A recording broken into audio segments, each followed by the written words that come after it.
এখন আমরা ফেসবুক খুঁজলে দিয়ে একদল বার হইছে, আলেমের দাম বেশি না সুফির দাম বেশি। আপনারা দেননি ফেসবুকে যে আলেমের দাম বেশি না ওলির দাম বেশি?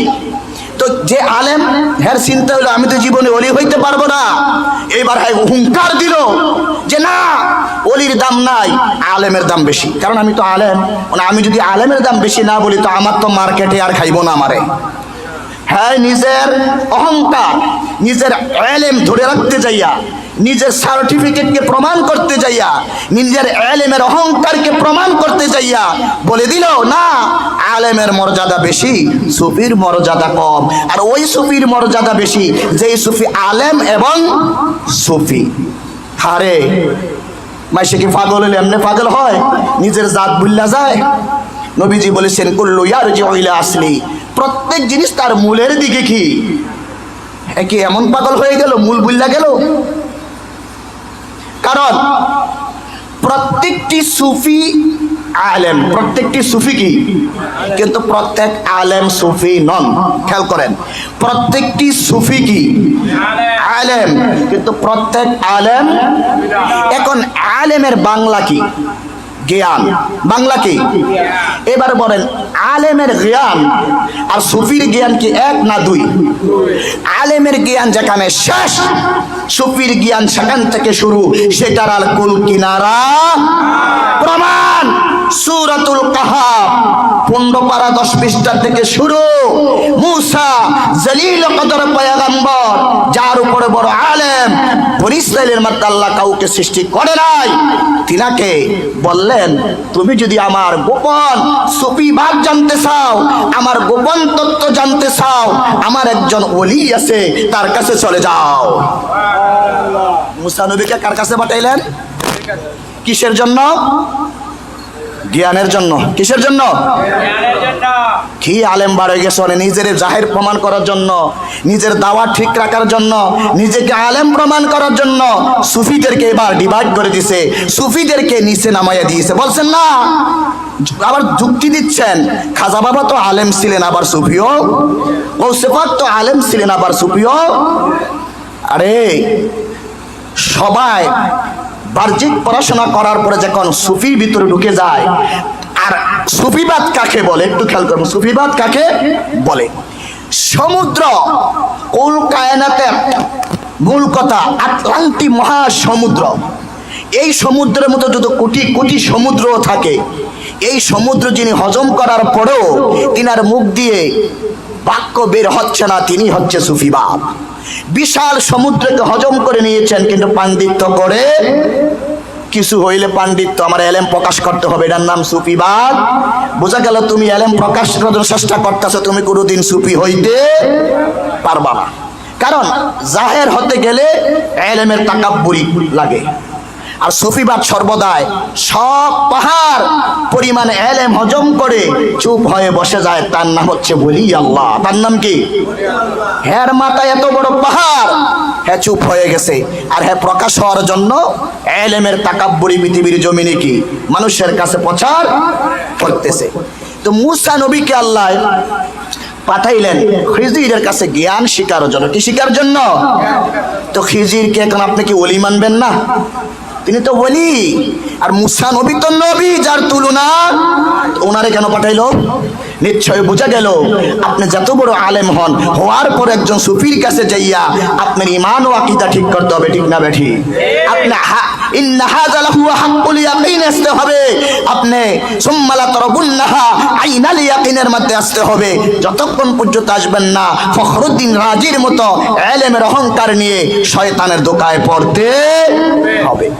এই ফখরুদ্দিন রাজি বিশ্ববিখ্যাত আলেম, তিনি একবার চিন্তা করলেন, এত বড় আলেম হইলাম, কোনো সুফির কাছে জীবনে গেলাম না, এবার একজন ওলির কাছে যেয়ে দেখি জিন্দিগিটা কি করা যায়। তৎকালীন জমানায় সবচেয়ে বড় ওলি ছিলেন আল্লামা নজমুদ্দিন কুবরা রাহমাতুল্লাহ আলাই।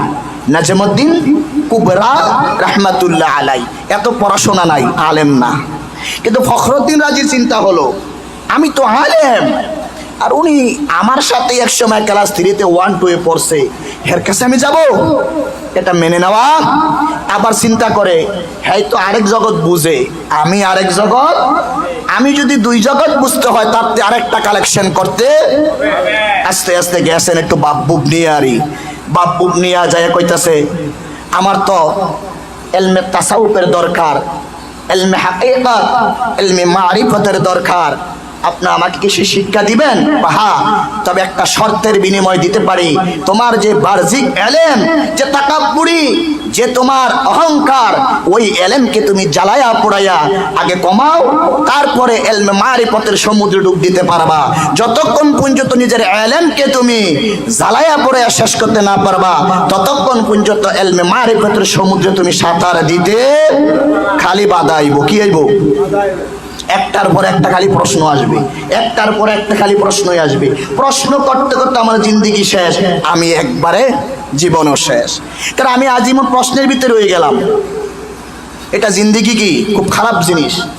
এবার নজমুদ্দিন কুবরা বলেন, ফখরুদ্দিন রাজি, তোমাকে আমি একটি শর্তে বায়াত করতে রাজি, যে শর্ত হলো তুমি 1 বছর কোনো কিতাব পাঠ করতে, কারণ কিতাব যত পড়বা এত তোমাকে ইলমে মারিফত থেকে দূরে সরাইয়া, যখন তুমি সাকসেস হইবা তখন ইচ্ছা মতন পড়ো, তখন তোমাকে দূরে সরাবে না, আবার গভীরে ঢুকাবে। বুঝার পরে পড়লে আর কোনো সমস্যা কি, কিন্তু বুঝার আগে যদি আপনি 1 এর ছাত্র যদি ভার্সিটিতে উঠেন, আপনার মাথা হ্যাং হইয়া পড়াশোনাই করতাম না, বুঝি না, কারণ আপনি লাভ দিয়ে গেছেন কই 1 থেকে ভার্সিটি মধ্যে, তো আপনার গন্ডগোল লাগবে। এবার ফখরুদ্দিন রাজি বলেন, জি আপনার কথা আমি মানবো, তবে পাঠ করব না, 1 বছর পড়াশোনা না করতে নিষেধ করলেন। এখন আমরা যখন ওলি আল্লাহর দরবারে যাই, যদি কই 1 বছর নামাজ রোজা করার লাগতো না, কি অবস্থাটা হইব কন্ত? যে 1 বছর তুই কোনো নামাজ রোজা, কি অবস্থাটা হইব কন? সাথে সাথে ইমান কি, তুই বন্ডর কাছে গেছে কয় নামাজ রোজা বলে কি? ফখরুদ্দিন রাজি বললেন, 1 বছর কিতাবাদি পড়তে মানছে, তিনি পড়বে না, কিন্তু একটু শিক্ষিত মানুষের মধ্যে একটু ঝামেলাও আছে। আজিরা দিন কাটাই কেমনে? আমরা তো পড়তে মানা করছে, লেখতে তো আর মানা করে না। দেখছেন খন্নাসে কি সূক্ষ্ম ধোকা দেয়, পড়তে কি করছে? লেখতে। এবার খাতা কলম রেখে লেখতেছে, পড়ে নাই, এবার লেখতে লেখতে বিশাল এক তাফসীর লিখে ফেলেছে, নিজেও জানে না। চাইছে এলেম কমাইতো, হের এলেম দিছে বাড়াইয়া। এবার 1 বছর পরে যে হাজির, নাজমুদ্দিন কুবরা চক্ষু বন্ধ করলেন, জি আলেম সাহেব দিনকাল কেমনে কাটলো, এতদিন কি কাটে এমনি, মানে বাস দিতেছে না রে। কয় আপনি তো আমাকে পড়তে নিষেধ করছিলেন, লেখতে নিষেধ। কয় না, ওই আমি আজিরা থেকে আর কি করবো, ছোটখাটো একটা কিতাব লিখছি। দেখি কিতাবটা, কিতাবটা ছেড়ে দেখে সাধারণ কিতাব না, এই কিতাবটা হে তাফসীরে কাবীরি। কাবীর মানে বড়, কাবীর মানে কি বড়। এমন তাফসীর লিখেছেন, মানে তাসাউফ জগতের ভালো একটি তাফসীর কি এটা, কিন্তু আজান কাব্যের রুমও আছে কিতাবটা, তাফসীরে কাবীরি। মোটামুটি আমাদের পক্ষে অনেক কথা কি লিখেছেন। তো এই তাফসীরে কাবীরি লিখে বলছে, বাবা আমি চাইছিলাম তোমার এলেমটা একটু কি করতে, কমাইতে, এখন কি তোমার এলেম আরো কি হয়েছে, আমি তোমার মুরিদ টুরিদ বানাইতে কি, তুমি সোজা বাইর যাও। হুজুর আমার অবস্থা কি হইব? কয়টা দেখা যাইব মরণের সময়। কোন সময়? ভিতরেটা ভয় ঢুকলো, আরই মৃত্যুর সময় জিদ উঠছে, বেড়ায় মুরিদ টুরিদ না বানাইলে কি হইব, আমার কি এলেম কম আছে নাকি? এবার দলিল লেখলেন, কি হইব নাইলে কি হইব? কাল্লা লাউ তাআলামুনা ইলমাল ইয়াকিন, আমি ইলমাল ইয়াকিনে আছি, জ্ঞান তো আছে। শয়তান যখন আমাকে প্রশ্ন করবে যে আল্লাহ এক, তুমি বললা, তার যুক্তি দেখাও, আমি বলবো আহাদ, আহাদের সিগা হচ্ছে জামাআর, আল্লাহ বহু, তুমি বললা এক, কি প্রমাণ আছে? তখন আমি বিভিন্ন দলিল দিয়া যুক্তি দিয়া শয়তানকে কি করে দেব। এবার দলিল লেখলেন, 160টা দলিল খণ্ডন করলেন, তিনি শয়তানের সাথে যুদ্ধ করবে। 160টা দলিল লেখলেন আল্লাহ এক। আল্লাহ কি? আচ্ছা দলিল এখন লাগে বুদ্ধি থাকলে, বুদ্ধি থাকলে এত দলিল এক কথায় সব প্রশ্নের জবাব কি হইয়া যায়। এটা তো আছে ওলির কাছে, এত আলেমের কাছে কি? আলেম তো দলিল টুকায়, ফতুয়া টুকায়, আর ওলি এমন এক কথা কইবে এটার মধ্যে কুল কায়নাতের প্রশ্ন খুঁজা পাওয়া এক কথার ভিতরে পাওয়া যাবে। আর আলেম একের পর এক দলিল খণ্ডন, দলিল খণ্ডন, দলিল কত দিবেন? আর ওলি আল্লাহ এমন এক কথা কইয়া দিব, সিরজীবন যদি ঘুরতে থাকবে তার প্রশ্ন খুঁজা কি? আর প্রশ্ন পেলে না খণ্ডন করবেন, খণ্ডন করবেন কোন সময়? আর এবার শয়তানে তা আমার লগে ফাইজলামি 160টা সংগ্রহ করছো, আমার লগে কি পারো? মৃত্যুর সময় এসে গেছে, শয়তান যে সামনে দাঁড়ায় গেছে। এবার প্রশ্ন করতারেন, মৃত্যুর সময় যে শয়তান সামনে দাঁড়া তার কি দলিল আছে? হ্যাঁ, নবীজি বলে যখন মৃত্যুর সময় এসে যাবে শয়তান তোমার সামনে দাঁড়াবে এবং তিনি প্রস্রাব করবে, করে বলবে এটা শরবত, আর তিনি আজরাহিলের বিকুট চেহারা থেকে পানি পানি বলে চিৎকার করবে। তখন শয়তানের যারা বন্ধু হবে, যারা শয়তানের মুরিদ হবে, তাদেরকে শয়তান পেশাব করে পেশাব দিবে, তাড়াতাড়ি পান করো আর সোজা আমার জায়গায় চলে যাও। আর যারা ওলির মুরিদ, কামেল ওলির মুরিদ, তারা শয়তান দেখবে না, তারা দেখবে তার নিজের পীর সামনে দাঁড়ায় আছে, দাঁড়িয়ে বলবে বাবা এত কিছু চাওয়ার সময় নাই, আমার লগে আসো আমি লইয়া যাই। কোনটা বালা? এটাই তো বালা। শয়তানের মতন চাইতে আমরা কি চাই না? আমরা কি শয়তানের চেহারা খেয়াল করছি এত জীবন? যারটা খেয়াল করছি তারই কি চাই। এইবার শয়তান রেডি হয়ে গেলেন, এ ফখরুদ্দিন রাজি। ফখর শব্দের অর্থই কি? ফখর। ফখরুদ্দিন রাজি, তুমি কে রাজি তো হয়ে গেছো ফখর করে? বলো তুমি দলিল লিখেছো বিনা দলিল আল্লাহ, আল্লাহ যে এক, এই দলিল লিখেছ, তুমি আমার সাথে যুক্তি আসো। কুল হু আল্লাহু আহাদ, এই আহাদ হচ্ছে জামাআর সিগা। এখানে আল্লাহ বললেন বহু, মানে তোমার দলিল খণ্ডন করো। এরকম করতে করতে দলিল খণ্ডন করতে করতে শয়তানে ফখরুদ্দিন রাজির 159টা দলিল খণ্ডন করে দিলেন। হাতে আছে কয়টা? এই একটা খণ্ডন করলে শয়তানের মুরিদ। কার মুরিদ? এমন সমাজ বহু দূর থেকে আল্লাহর ওলি নাজমুদ্দিন কুবরা রহমাতুল্লাহ আলাইহি ওযু করতেছেন আসরের নামাজের। এতদিন খাদেম ওযু করার সময় এক লোটা পানি দিয়া তেনার ওযু হয়ে তেনা লোটার মধ্যে পানি থাকতেন।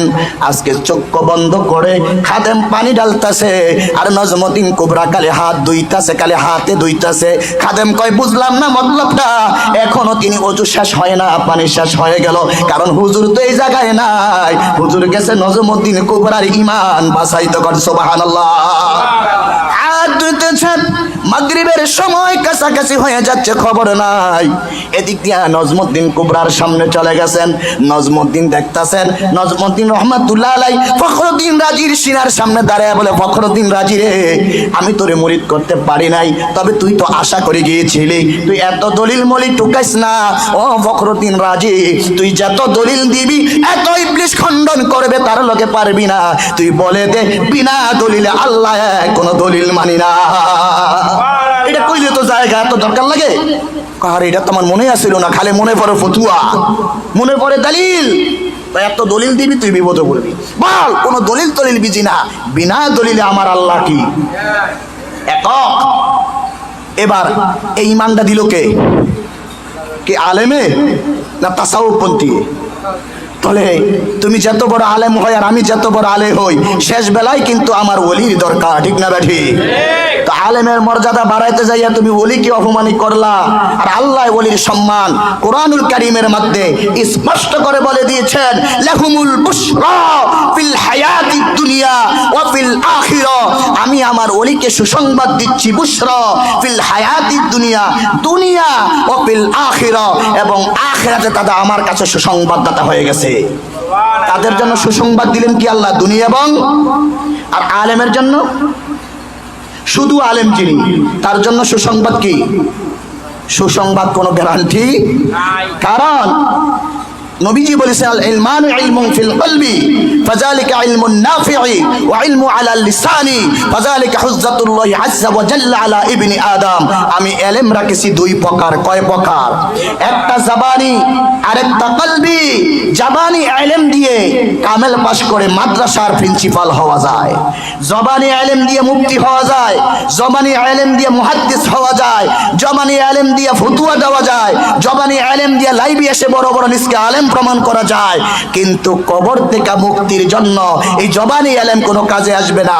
কবরের মুক্তির জন্য আমার নবী বলেছেন ইলমান ইলমুন ফিল কলবি, একমাত্র কলবি এলেম ব্যতীত, ইলমে তাসাউফ ব্যতীত কোনদিন তুমি কবরের থেকে মুক্তি পাইবা।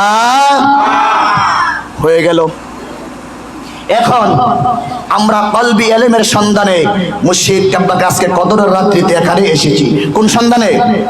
কলবি এলেমের সন্ধানে, যেটা এলমে তাসাউফ বা এলমে তাসাউফ আমরা যে সহজে বুঝি। তাই এইবার আসেন, এটা বুঝাইলাম কেন?